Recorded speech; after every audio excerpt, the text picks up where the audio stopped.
তাইরি হুজুর কি বলে একটু শুনে। আমি তোমায় ভালোবাসি। আসসালামু আলাইকুম ওয়া রাহমাতুল্লাহি ওয়া বারাকাতুহু।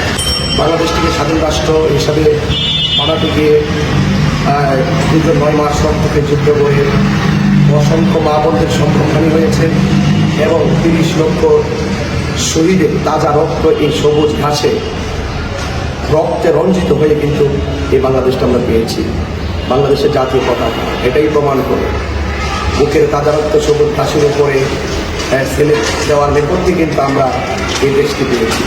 সুতরাং আসুন এই বাংলাদেশটিকে পেয়ে আমরা সকলে সমানভাবে এই বাংলাদেশটিকে সুন্দর করে সাজাবো এবং এই বাংলাদেশকে সমৃদ্ধির মডেল বানাবো, যে দেশে কোনো হিংসতা থাকবে না, চাঁদাবাজি থাকবে না, লুটপাট থাকবে না, সন্ত্রাসী থাকবে না, ভাঙচুর থাকবে না, জ্বালাও করা থাকবে না, অগ্নিসংযোগ থাকবে না, দুর্নীতি থাকবে না।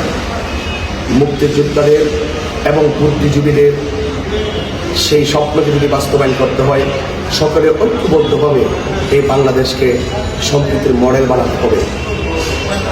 আল্লাহ পাক সকল শহীদদের কবরকে জান্নাতুল ফেরদাউসের আলা মকান হিসেবে কবুল করুন। পৃথিবী বাংলাদেশের সকল মানুষ চিরজীবী হোক, সকলে সম্প্রীতির মাধ্যমে এগিয়ে চলুন, এই হোক সবার প্রত্যাশা। EIBর পক্ষ থেকে প্রাণ ঢালা অভিনন্দন। আমার সোনার বাংলা, আমি তোমায় ভালোবাসি।